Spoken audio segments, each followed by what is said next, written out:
Hey folks, this is Vince with Dad's Gaming Addiction, and today we're going to play Populous. This is a game that's on the Super Nintendo Entertainment System as well as a few other systems. What you're looking at here is the Super Nintendo Entertainment System version.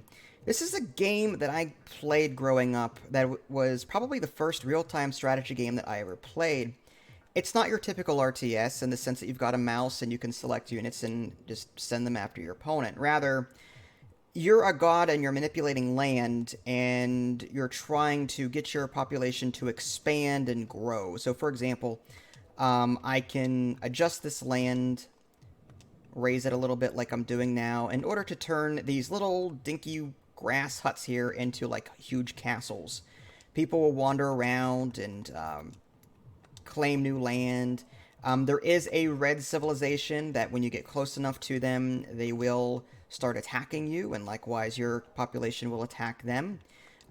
Your leader has this, like, I don't know, this weird cross symbol thing that it holds, and you can command your civilization to all group together onto that leader to make him more powerful. It's sort of like you're somehow like squishing like 15 people into one and making them more powerful. I don't ask me the physics behind this. I'm just saying that it's possible. You can also hit select and activate god abilities. So if you look on the top of the screen, there's a horizontal bar that's going from like the top middle of the screen down to the right, and that's your god power area. This is where you can activate things like knights and swamps and earthquakes. You can manipulate land so as long as you have the mana to do it. And this is how you mess with your opponent or help yourself. So, for example, I can activate this knight ability, and it'll turn my leader into a knight, and he'll go charging off into enemy territory. But again, you can make him stronger first by having all of your people team up on your leader. So, for example, let's go over to this left side, bottom left, and command all of my people to sort of... I think that's to place it. There we go. I want that one. So, yeah, now I'm telling all of my population to sort of group together, there we go, onto my leader. My leader is right here. And, yep, everyone's just sort of, I don't know how they're doing it. I'm guessing it's just, it's some form of science that I'm unfamiliar with, but they just sort of stack onto each other, and the person becomes more powerful. Now, as your civilization grows, your mana bar will gain mana faster. And again, your mana bar is that arrow that's moving from left to right up that track. So, for example, while I'm waiting for my people to do that, I can inflict some damage via swamps. Like, there's a lot of flat land here. I might want to go to the swamps ability and put that down if I can. There we go. So I just put some swamps down, and this is a cool one. I like this one. I mean, as soon as someone walks into the swamp, they immediately die. So this is a great way to mess with him a little bit, lower his population while he's fighting that off, prevent him from forming these huge castles because the land becomes unusable until the swamps are gone. Of course, I'm using mana doing this, but again, this is a great way to slow him down. That plague symbol on the very end there basically forces both sides to all get together. It's like Armageddon. It just, your leader sucks all of your people into one. His leader sucks all of his people into one, and then that 1v1 battle takes place, and usually whoever has the most civilization wins. So yeah, as you can see, it's just it's a cool little game. It's not the best game. I'm sure other systems do this game better justice, but it's still a game that I grew up with and I remember fondly. My strategy mainly was create knights and fling them at my opponents as best I could. You know, let's go ahead and, yeah, I think our leader is sufficiently buff enough. Now, if I call a knight right now, there's a chance that he'll just fall into the swamp that I've made and die off. And these swamps go away. Each swamp tile will go away every time an enemy lands on it. So every time a red citizen hits a swamp tile, he'll die, but so will the swamp tile. Like this one's about to, hopefully. Let's see. Yeah, there we go. Toward the... yep. Yeah, so they're slowly but surely, they're all just dying from the swamps that I'm creating. There's a flood. I can create floods. I don't know if it'll work now, but I can try.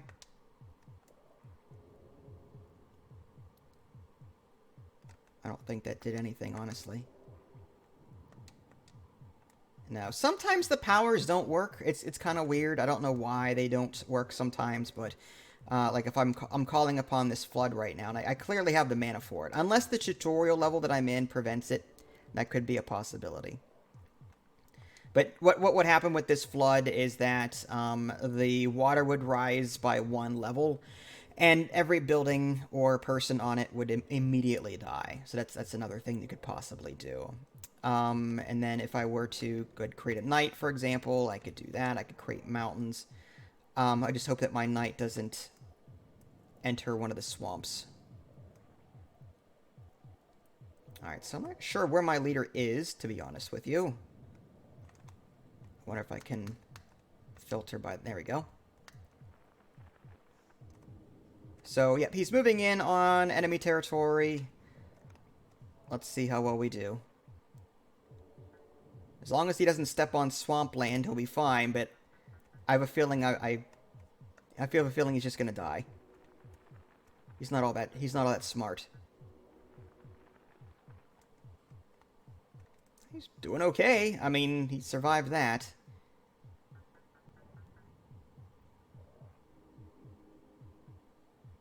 And you can't control them, like I said. They kind of just have a mind of their own. He'll just go around destroying buildings and beating up people.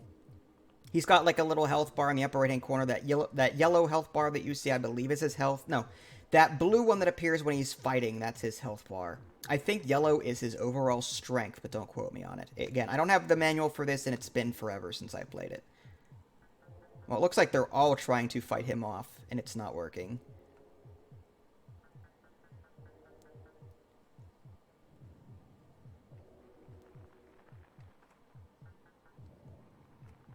Yeah, I think I've got this one in the bag. It's just a matter of time.